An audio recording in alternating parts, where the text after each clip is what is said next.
Oke, baik. Terima kasih ya, Bu.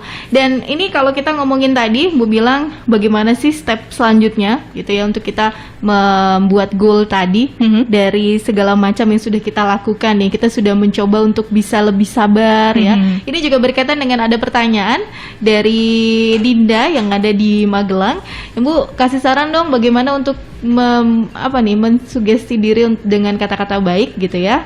Dan juga mengajarkan anak-anak gitu, karena saya juga masih belajar nih sebagai ibu. Nah, sama halnya tadi sama Bu bilang, ini bisa masuk dalam step kita membuat goal atau target untuk menjadi pribadi yang baik dari mengelola pikiran yang baik juga. Iya. Oke, jadi bagaimana kita bisa untuk mensugesti diri dengan hal-hal yang baik? Kalau tadi di awal Mbak Reni bilang bersyukur itu penting. Jadi salah satu yang bisa kita lakukan dan sangat mudah sebenarnya ya untuk membuat kita lebih banyak berkata-kata yang positif pada diri kita adalah dengan bersyukur. Jadi kenapa bersyukur itu akan menambah nikmat? Sebenarnya lebih karena memang the power of syukur itu membuat kita merasa cukup, Mbak Reni. Jadi orang-orang yang dia akan bersyukur, berterima kasih, ya Allah terima kasih pagi ini masih bisa diberi kesempatan untuk bangun, untuk bisa ketemu anak-anak gitu ya, untuk masih diberi kesehatan, padahal yang lain mungkin sedang meregang nyawa atau mungkin di rumah sakit nggak bisa kumpul sama keluarga gitu ya.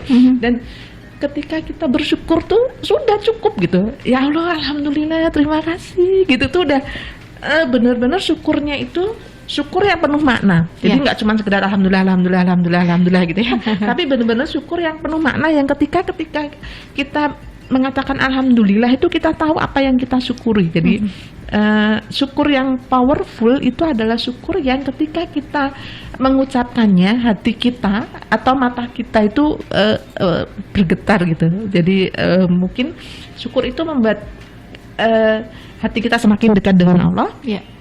Hati kita menjadi semakin tenang gitu karena kita merasa nggak ada yang kurang loh dengan hidupku gitu ya. Nah itu salah satu bentuk sugesti yang paling mudah gitu. Dengan kita mensyukuri, melatih diri kita setiap pagi berterima kasih, itu satu bentuk yang sebenarnya kita sugesti diri sendiri. Allah terima kasih aku bangun dalam keadaan sehat, itu sugesti pada diri sendiri bahwa aku sehat.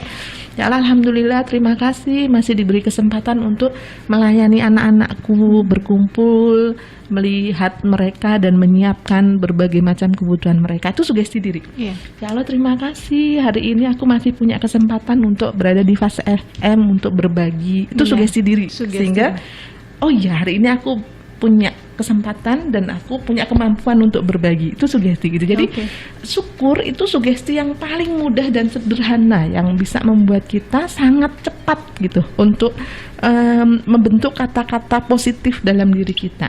Jadi kalau kita membiasakan diri setiap pagi 5-10 menit dengan mensyukuri berbagai macam hal yang ada. Jadi kalau di dalam terapi mindfulness itu, jadi kita melakukan segala sesuatunya itu dengan penuh makna, Mbak Reni. Bahkan ketika kita ambil wudhu misalnya ya, atau mandi di pagi hari lalu merasakan seger air itu nempel di sini, ya Allah alhamdulillah kulitku masih bisa merasakan air yang seger ini gitu.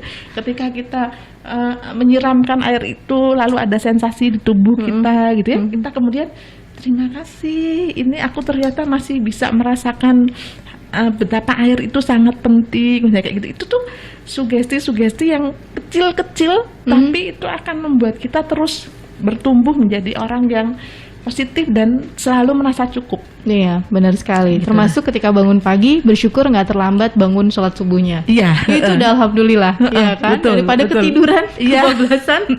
Bersyukur ketika buka kulkas semua isinya sayuran lengkap gitu, tinggal masak apa aja. Hal-hal sederhana ini bisa mensugesti itu kita. Mindfulness.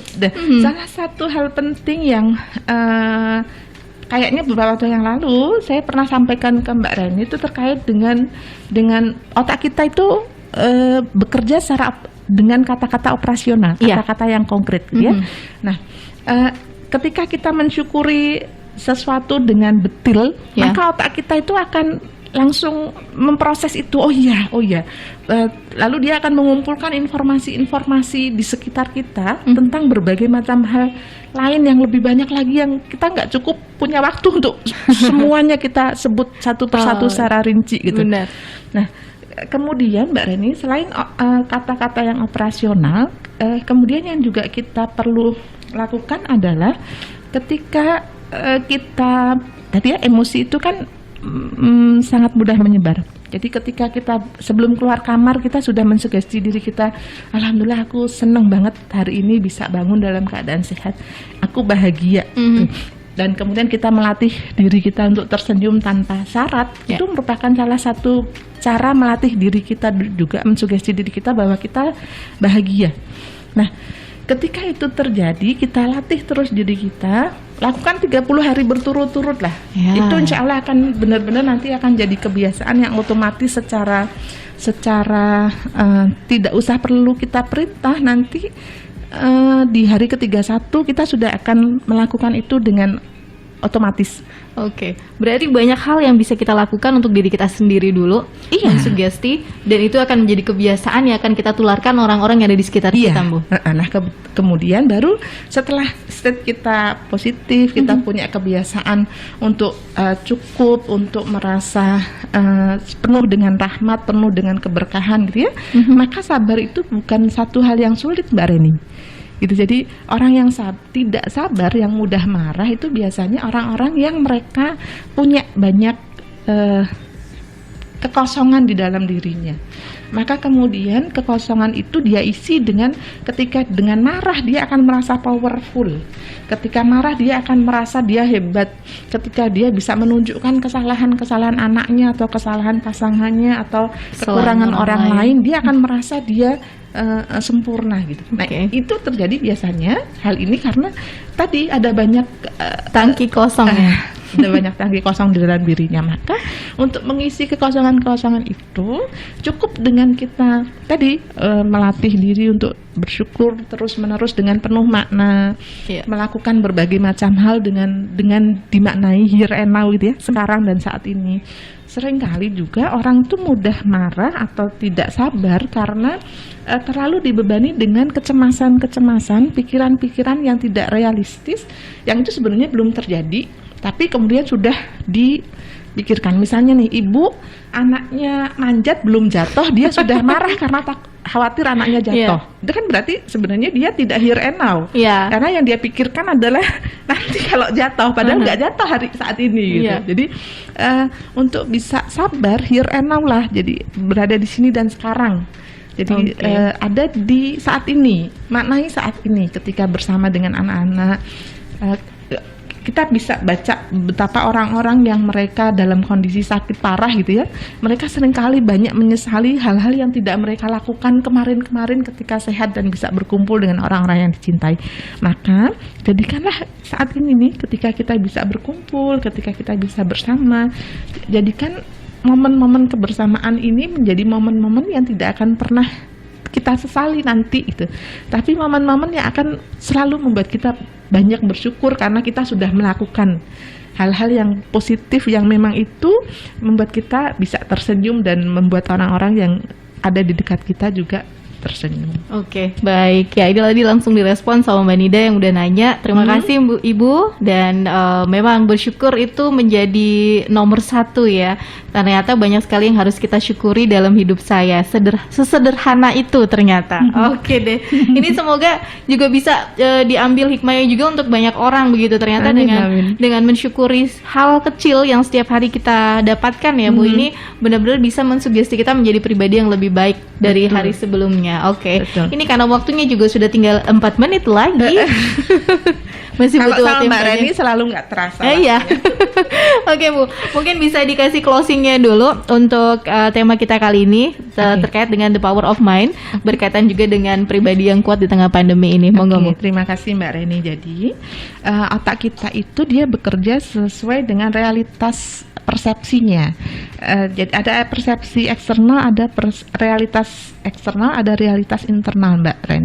Ternyata respon yang kita kembangkan itu lebih banyak dipengaruhi oleh realitas internal. Jadi apapun yang terjadi di luar, Mbak Ren, entah itu positif atau negatif, kalau realitas internal di dalam pikiran kita itu negatif, maka sepositif apapun hal di luar itu pasti nanti respon otak kita itu negatif. Tetap negatif. Iya, makanya tadi teko isi tadi ya. Jadi Iya. kita harus mengisi realitas internal kita itu dengan hal-hal positif supaya hal yang buruk sekalipun kalau realitas internalnya bagus, persepsi di dalam otak kita itu bagus, kita akan memaknai peristiwa buruk itu sebagai satu proses belajar yang penuh makna. Iya. Tapi sebaliknya, kalau realitas internal kita negatif, dipenuhi dengan berbagai macam prasangka, dengki, iri hati, hasad, hasud dan lain sebagainya itu ya, maka hal positif sekalipun orang lain bahagia misalnya, yang muncul di pikiran kita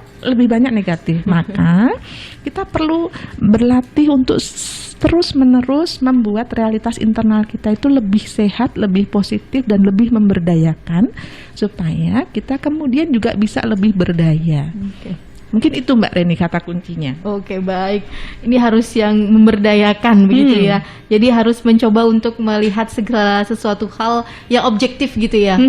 Ya itu tadi, Ibu juga dulu pernah bilang apapun itu kalau subjek yang dilihat cuma subjeknya aja, walaupun bagus kelihatan jelek juga gitu kalau kita mikirnya nggak bagus.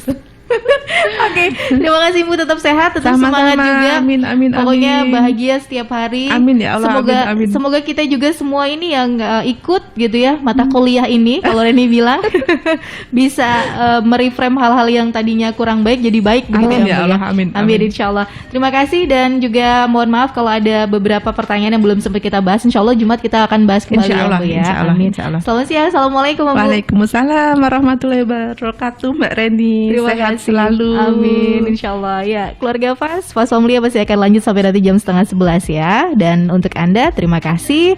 Kalau ada kurangnya, Reni juga mohon maaf begitu ya. Pokoknya tetap sehat selalu. Fas Family masih akan lanjut sampai jam 10:30 nanti. 90.1